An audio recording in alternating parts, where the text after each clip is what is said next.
In plant tissue culture, the anthers and pollen culture are used generally in the study of production of haploid, and this is the technique that is used for haploid production. Now, importance of haploids in plant breeding, if we see, haploids are very valuable in plant breeding for several reasons. Since they carry out one allele of one each gene, कारण जर आपण haploid पाहिले तर haploid हे generally काय असतात, anthers पासून produce केलं जातं. आता दुसरं एक सुद्धा हॅप्लॉइड आहे, one is there, that is particularly gynoecium. गायनोशियमचा जो पार्ट आहे that is also there, that is also used for the culture. So in this lecture, we are going to study the very valuable study related with the particularly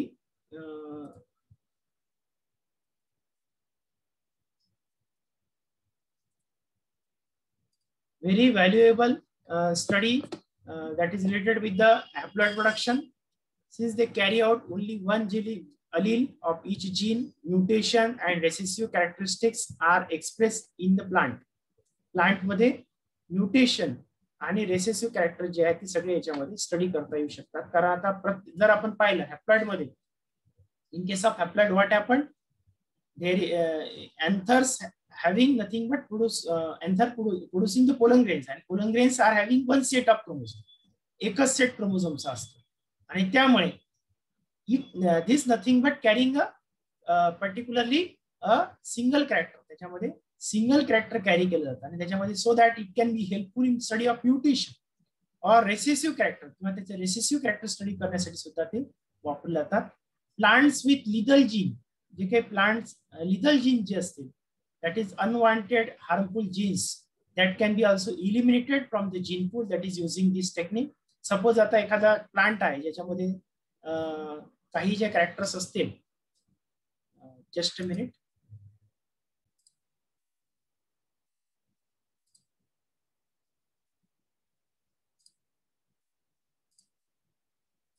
so since they carry only one allele, पुढचा आपण बघत होतो unwanted जे jeans होते, plants with lethal genes, जे काही lethal genes असेल that it containing unwanted harmful genes are eliminated from the gene pool. ते जीन पूल मधून जनरली काढून टाकण्यासाठी सुद्धा याचा उपयोग केला जातो. उदाहरणार्थ समजा तुम्ही एखादं प्लांट सांगितलं की ज्याच्यामध्ये एक असं कॅरेक्टर आहे की जे रेसेसिव्ह आहे परंतु चांगलं आहे, बेनिफिशियल कॅरेक्टर आहे, तर अशा वेळेला अँथर कल्चर जर एखाद्या प्लांटचं आपण केलं टिश्यू कल्चर मार्फत, तर ते डिझायर्ड कॅरेक्टर आपल्याला त्या प्लांटमध्ये मिळवता येतं. This is the benefit that obtained by the particularly anther culture, and that can produce homozygous diploid, आणि त्यापासून आपण त्याला होमोझायगस डिप्लॉइड किंवा पॉलिप्लॉइड प्लांट सुद्धा त्यापासून आपण प्रोड्यूस करू शकतो. Valuable in plant breeding, plant breeding मध्ये सुद्धा ते काय व्हॅल्युएबल आहे. It shorten the time for the inbreeding साठी लागणारा जो वेळ आहे तो सुद्धा याला कमी लागतो. For production of Superior hybrid genotype, Superior hybrid जिनोटाइप्स तयार करण्यासाठी generally it shorten the life cycle सुद्धा काय होतं याच्यामध्ये शॉर्टन होते. That is the benefits of particularly haploid production. Then haploid plant formation in vivo. तर नॅचरल कंडिशन मध्ये सुद्धा काही केसेस मध्ये हॅप्लॉइड प्लांट फॉर्मेशन होतं, just like by spontaneous occurring in low frequency. खूप क्वचित प्रसंगी लाखातून एखादा प्लांट जनरली हॅप्लॉइड होऊ शकतो. That is may be due to abnormality by physical induction or chemical treatment, त्याने सुद्धा होऊ शकतं. Or may be chromosome elimination, एखादा क्रोमोझोम इलिमिनेशन केलं असेल और इंटरस्पेसिफिक हॅबिटेशन केलं असेल specific for some plant, in case of barley जसं करता येतं. So this is nothing but called to badge the haploid production in vivo, त्याला आपण नॅचरल कंडिशन मध्ये म्हणतो. आणि इन विट्रो म्हणजे टिश्यू कल्चर मेथडनी artificially anther culture is the technique by which we can produce haploid plant. So androgenesis is the technique. Androgenesis अशी technique आहे की ज्या मार्फत आपण हॅप्लॉइड प्लांट प्रोड्यूस करू शकतो मायक्रोस्पोर्स पासून. Anther culture for production of haploids reported in about 250 species. 250 पेक्षा जास्त स्पीसीज मध्ये अँथर कल्चरची टेक्निक कॅरी आउट करण्यात आलेली आहे. Just like in the members of Solanaceae, Cruciferae, Gramineae, Ranunculaceae are the most common family. यामध्ये सगळ्यामध्ये एन्थर कल्चर कॅरी आउट करण्यात आलं. सगळ्यात जास्त जे वर्क आहे एन्थर कल्चर मध्ये झालाय ते म्हणजे सोलेनेसी. त्याच्यामध्ये धतुरा, टोबॅको या प्लांट मध्ये सगळ्यात जास्त वर्क झालं एन्थर कल्चरचं. So most of the anther cultures are successful reported in 250 species. 250 पेक्षा अनेक स्पीसीज आहेत की ज्याच्यामध्ये एन्थर कल्चर सक्सेस झालाय. दुसरी एक हॅप्लॉइड प्रोडक्शनची मेथड आहे ती म्हणजे ओव्हल कल्चर. ओव्हल मध्ये सुद्धा कल्चर करून, ओव्हल मध्ये काय असतो, मेगास्पोर, आणि मेगास्पोर जो असतो त्याच्यापासून एग्स तयार होतात, आणि दॅट एग, अनफर्टिलाइज एग आपण डायरेक्ट जर टिश्यू कल्चर मध्ये ग्रो केला तर it can also use the gynogenesis. त्याला गायनोजेनेसिस असं म्हणतात. Production of haploid plant may be obtained from this gynogenesis. Anther पासून जे मिळवतात त्याला अँड्रोजेनेसिस म्हणतात, किंवा पोलन पासून मिळवतात त्याला अँड्रोजेनेसिस म्हणतात, आणि ओव्हल पासून जे मिळवतात त्याला म्हणतात गायनोजेनेसिस. आता याची हिस्ट्री जर पाहिली, ती study the history he 1964 and 1966 धतुरा इनॉक्झा या पहिल्या प्लांट मध्ये गुहा अँड माहेश्वरीने सगळ्यात आधी एन्थर कल्चर केलं होतं. And then in 1967 Nicotiana tobacco plant मध्ये निश्चित one of the worker is having first time successfully grow the anther culture in case of tobacco. So what are the critical factor in case of anther culture? One is there, that is the changes in developmental pattern from mature pollen grains to embryogenesis. कारण यामध्ये आपण pollen ग्रेन्सला अशा पद्धतीने grow करतो की त्याला embryogenesis, embryo तयार करण्यासाठी त्याला ग्रो करतो.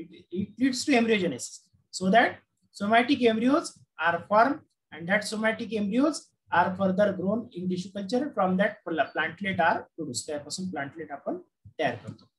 एन्थर आणि मायक्रोस्पोर कल्चर. एन्थर आणि मायक्रोस्पोर कल्चर जे आहे, सो कल्चरिंग मेथड याच्यामध्ये काय होतं, anther culture easiest and simplest method आहे एन्थर कल्चर मध्ये. पोलन कल्चर थोडंसं डिफिकल्ट.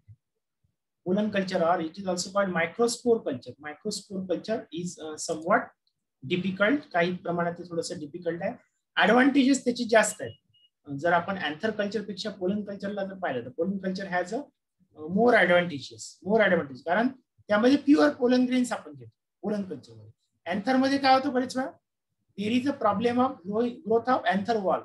एन्थर वॉलची ग्रोथ होण्याची चान्सेस असतात, आणि एन्थर वॉल कशी असते, डिप्लॉइड असते.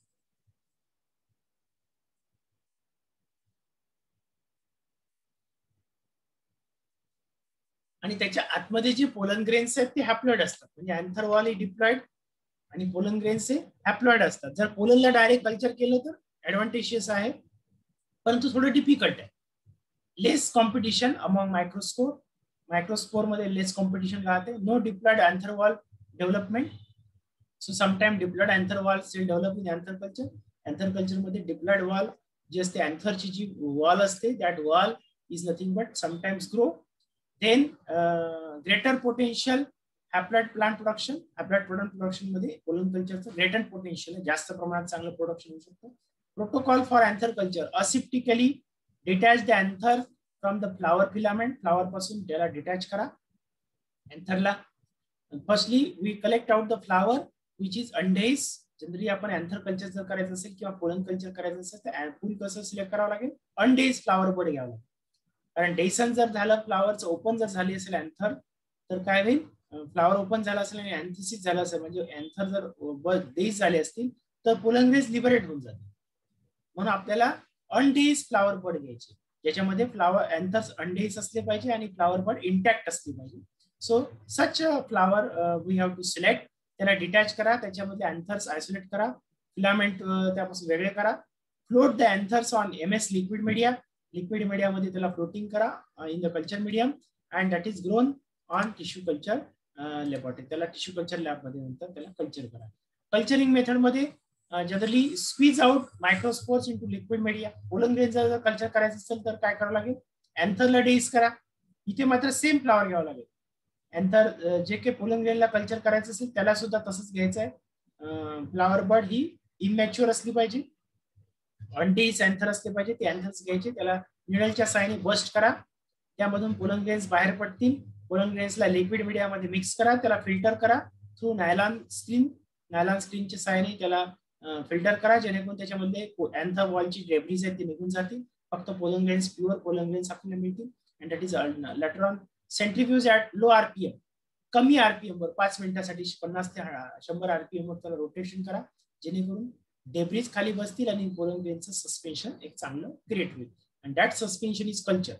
Separate upper 2 layer and pipette out the fresh medium. Fresh medium त्यातला वरचा लेअर डेब्रिजचा काढा, खालचा डेब्रिजचा काढा, मधला जो भाग आहे तो घ्यायचा आहे, त्याला स्पिन करा, रिसस्पेंड करा पेलेट वरती, ऍडजस्ट प्लेटिंग वरती ऍडजस्ट करायचं, अँड प्लेट सस्पेन्शन, त्याला प्लेट वरती सस्पेन्शन करायचं at the 32 degree centigrade in the dark up to 3 to 5 days, 3 ते 5 दिवसासाठी ऍट 25 डिग्री सेंटीग्रेड वर त्याला काय करायचं, या ठिकाणी पहिल्यांदा इन्क्युबेशन करायचं रूम टेम्परेचरवर. 32 डिग्री रूम टेम्परेचर आहे, आणि नंतर त्याला आपल्याला डार्क रूम मध्ये ट्रान्सफर करायचं कॅलस तयार करण्यासाठी for at 25 degree centigrade for 3 to 5 days, 3 ते 5 दिवस. आणि नंतर कल्चरिंग मेथड जर केली, जसं आता ब्रासिकामध्ये प्रोटोकॉल दिला, सेम प्रोटोकॉल आहे की 60 आरपीएम वर रोटेट करा, 32 डिग्रीवर त्याला इन्क्युबेट करा, आणि नंतर 2% सुक्रोज सोल्युशन मध्ये त्याला ट्रान्सफर करा. So this are the different method. आता इथे फोटोग्राफ पण असेल, मी दाखवतो. हा, here this are the microsporocyte. Meiosis जर झाला असेल तर पहिल्या मिओसिस मध्ये मायक्रोस्पोरोसाइट अंडरगो डेव्हलपमेंट 2, ज्याला आपण vegetative cell and generative cell म्हणतो. And then it leads to produce later on, the pollen grains, pollen tetrads, त्याच्यापासून पोलन टेट्रॅड्स तयार होतात. नाही, व्हेजिटेटिव्ह सेल जनरेटिव्ह सेल नाही, इथे microspore mother cell, microspore mother cell that leads to divide into 1 into 2 and then into 4, that is tetrad. Tetrad तयार होतो. टेट्रॅड नंतर पुढे या मायक्रोस्पोरला जर्मेट केल्यानंतर इथं मात्र आता व्हेजिटेटिव्ह न्यूक्लियस आणि जनरेटिव्ह न्यूक्लियस तयार होतो.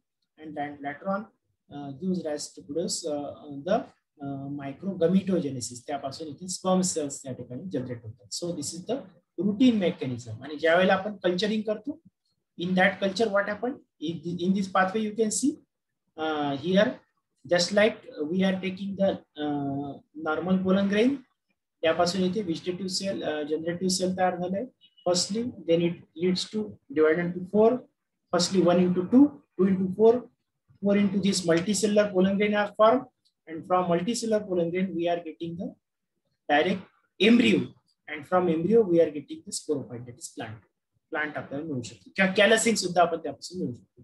किंवा आता याच्या वेगळ्या डेव्हलपमेंटल स्टेज आहे. इथे मात्र एकाचे 2 होतात मायक्रोस्कोरचे, आणि मग ते त्यापासून 2चे 4, आणि मग मल्टीसेलर स्ट्रक्चर होतं. कुठे कुठे मात्र काय होतं, एकाचे 2 होतात व्हेजिटेटिव्ह सेल आणि जनरेटिव्ह सेल.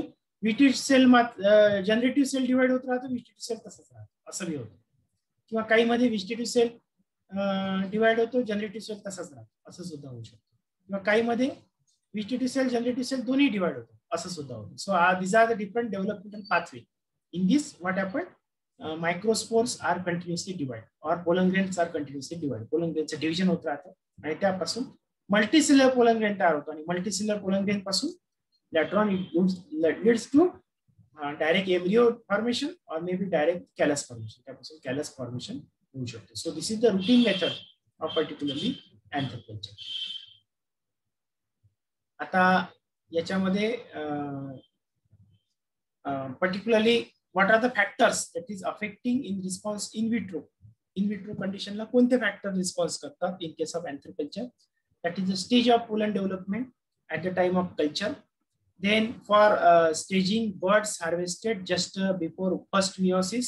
पहिला meiosis झालेला आपल्याला बर्ड हार्वेस्ट करायचे आहेत फ्लावरचे. That will be the part of manual testing. Manual test करून बघावं लागेल आपल्याला 2-4 वेळा, तेव्हा आपल्याला कळेल की कोणत्या कंडिशनला किती दिवसानंतर बर्ड जेव्हा तयार झाली तेव्हा किती दिवसानंतर त्याचं फर्स्ट meiosis होतं. नंतर त्याला प्री ट्रीटमेंट करा. काही मध्ये प्री ट्रीटमेंट करतात, कोल्ड ट्रीटमेंट देतात, काही मध्ये हॉट ट्रीटमेंट देतात, for nothing but to stimulate the anthers to divide. अँथरला डिवाइड करण्यासाठी किंवा पोलन ग्रेन्सला स्टिम्युलेट करण्यासाठी जनरली कोल्ड किंवा हॉट ट्रीटमेंट देतात. देन आफ्टर प्लांट ग्रोथ रेग्युलेटरचा यूज करतात, just like we can use high auxin concentration to produce the callus. किंवा काही ठिकाणी कॅलस फॉर्मेशन साठी कुठल्याही हार्मोनची गरज पडत नाही. It is dependent on the media, plant, कोणता प्लांट आपण घेतो, कोणतं मीडिया आपण वापरतो त्यावर हे डिपेंडेंट आहे. काही ठिकाणी सुक्रोज किंवा माल्टोजचा यूज चांगल्या प्रकारे होऊ शकतो. नंतर ग्रोथ कंडिशन कशी असली पाहिजे, factors affecting in response to in vitro growth. So त्यासाठी proper light should be maintain, temperature should be maintain, nutrition proper maintain केलं पाहिजे. जे काही मीडिया आपण वापरला त्यात should be proper. Affect of season, काही मध्ये सीझनल व्हेरिएशन असतं फ्लॉवर मध्ये. फॉर एक्झाम्पल डॉर्मन्सी असते, बड डॉर्मन्सी असते, फ्लॉवर डॉर्मन्सी असते. अशा वेळेला फ्लॉवर जनरली अँथर्स प्रोड्यूस करत नाही, तर अशा वेळेला त्या सुद्धा कंडिशन्स इथे बघावं लागेल. जिनोटाईप अपसेट, जिनोटाईप शुड बी स्टडीड. त्या प्लांटचा जिनोटाईप स्टडी केला पाहिजे. मोर रिस्पॉन्सिव्ह प्लांट घेतलं पाहिजे, ग्रोथला जे रिस्पॉन्स करतो असं प्लांट घ्यायचं. Healthy, it should be disease free plant, disease त्याच्यावरती नसायला पाहिजे. आणि त्याचं प्लॉइडी स्टडी करायचं असेल तर काय करतात जनरली त्या प्लांटचे रूट टिप स्क्वॅश मेथड किंवा डीएनए कंटेंट अनालिसिस आपण त्याचा प्लॉइडी चेक करायचा की नेमकं हे डिप्लॉइड प्लांट आहे की पॉलीप्लॉइड प्लांट आहे. कारण पॉलीप्लॉइड प्लांटचं अँथर कल्चर डिफिकल्ट आहे, so it is not possible. म्हणून जनरली डिप्लॉइड प्लांट आपल्याला ते घ्यावं लागतं. डिप्लॉइड प्लांट मध्येच आपण त्याला अँथर कल्चर पॉसिबल आहे ते करता येऊ शकते. पॉलीप्लॉइडचं केलं तर it will be very difficult. ते जनरली अँथर्स रिस्पॉन्स दाखवत नाही. नंतर आहे पुन्हा त्याच्या पुढचं पार्ट आहे ploidy status regenerate. Ploidy status बघायचं आपल्याला, तर प्लॉइडी स्टेटस कशी बघता येईल. Over 70% of the regenerate double spontaneously in barley, potato, rapeseed that is Brassica और राई.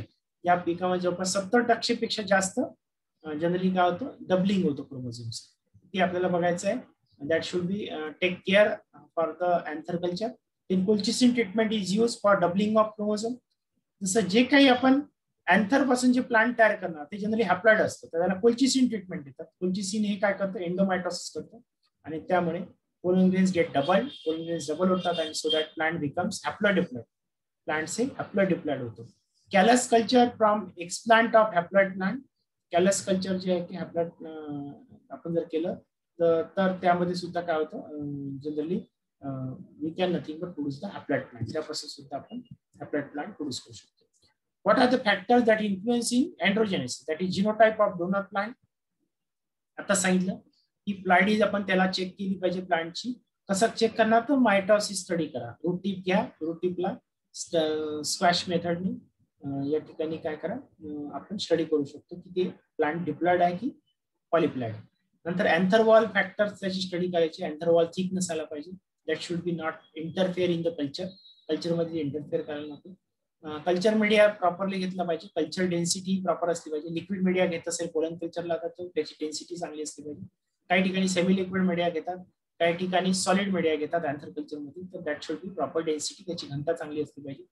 देन स्टेज ऑफ मायक्रोस्पोर और पोलन डेव्हलपमेंट, या स्टेजेस आपण स्टडी करावं लागेल. And then effect of temperature and light, दोघांचा एक खूप महत्वाचा रोल आहे अँथर कल्चरमध्ये. That should be properly study. Physiological status of the plant, प्लांटचं स्टेटस माहित पाहिजे आपल्याला की ते प्लांट कोणत्या एरियामध्ये वाढलेला आहे, ज्या प्लांटला आपण यूज करत आहे. उदाहरणार्थ ते स्ट्रेस टॉलरंट तर नाही, सॉल्टी एरियामध्ये वाढणारं तर नाही, किंवा ड्रॉप रेजिस्टंट व्हेरायटी तर नाही, तर ते आपण स्टडी केलं पाहिजे. That should be proper study. Then genotype, anther wall factor आहे आपण अगोदर बघितले.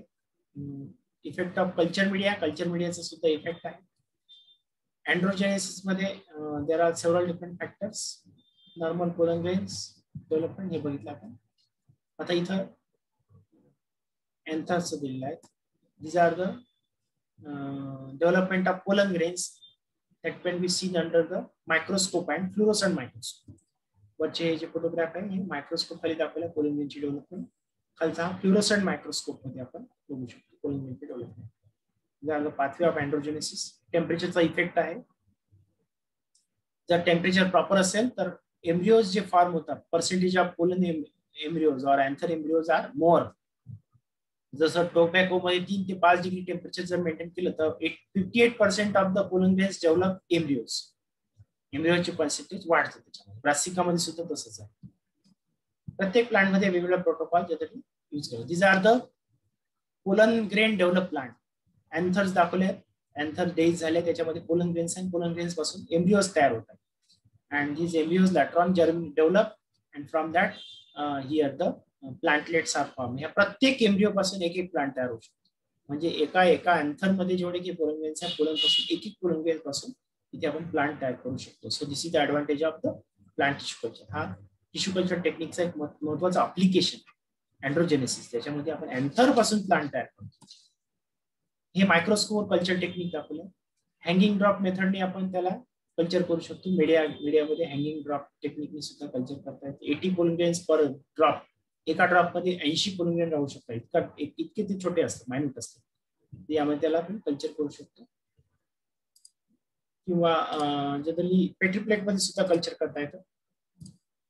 आता डबल हॅप्लॉइड करायचे असतील, डबल हॅप्लॉइड म्हणजे हॅप्लोडिप्लॉइड, त्याला कोलचिसिनची ट्रीटमेंट द्यायची, जेणेकरून क्रोमोझोमचं डबलिंग होतं आणि it becomes nothing but double haploid. It is called haplodiploid. ज्यादा रिलेटेड प्रॉब्लेम्स ते आपण अगोदर बघितलेले आहे. This is successful use of the particularly barley मध्ये अँथर कल्चरचं सक्सेसफुल युटिलायझेशन आहे. That is nothing but particularly Hardium bulbosum and Hardium vulgare याचा आपण इंटरजेनेरिक क्रॉसिंग केलं. इंटरजेनेरिक क्रॉसिंग, एका प्लांटचे दुसऱ्या प्लांटवरती पोलन ट्रान्सफर केलं, त्याला म्हणतात artificial pollination. And by this technique we grow the plant and this plants are particularly becomes hybrid. ते हॅब्रिड होतात. तर जनरली याच्यावरती 2,4-D स्प्रे करतात. या टेक्निक ब्रशिंग करतात पोलन ग्रेन्सला अगोदर दुसऱ्या प्लांटची, म्हणजे त्याच प्लांटच्या दुसऱ्या स्पीसीजची. इथं हार्डियम म्हणजे ज्याला म्हणतो हार्डियम म्हणजे बाजरी, हार्डियम बल्बोसम ही एक स्पीसीज आहे बाजरीची, आणि हार्डियम वल्गेर नावाची दुसरी स्पीसीज आहे. तर या बल्बोसमच्या स्पीसीज वरती वल्गेरचे पोलन ग्रेन आपण ब्रशिंगच्या साइन ट्रान्सफर करतो. And by this hybrids can be produce. त्यापासून हॅब्रिड्स आपण प्रोड्यूस करू शकतो by using this technique. Haploid embryos must be germinated in vitro. In vitro मध्ये त्याला नंतर ग्रो करायचं. That can be treated with colchicine to obtain diploid. त्याला diploid मध्ये कन्वर्ट केलं जातं. कोल्चिसिन जनरली काय वापरताना खूप केअरफुली वापरावं लागतं. It is poisonous. कोल्चिसिन हे काही प्रमाणात पॉयझनस आहे. It is carcinogenic also, cancer producing. So generally we have to be care to use the colchicine in treatment of the plant. Then from that what is the uses of haploid and double haploid. त्याची हॅप्लॉइडची आणि double हॅप्लॉइडची uses काय, तर completely homozygous plant त्यापासून मिळतं. Inbred lines आपल्याला मिळतात. Inbred lines म्हणजे त्याच प्लांट सोबत फर्टिलायझेशन करून आपण त्याची प्युअर लाईन ऑप्टेन करू शकतो. म्युटेशन स्टडी करता येतं. ब्रीडिंगसाठी त्याचा यूज करता येतं, प्लांट ब्रीडिंगसाठी, फ्लॉइडी लेवल चेंज करण्यासाठी, किंवा मॅपिंग मध्ये, क्रोमोझोम मॅपिंग मध्ये सुद्धा त्याचा युटिलायझेशन आहे. So this is all about particularly the anther and pollen culture, that is production of haploid, one of the application of the plant tissue culture.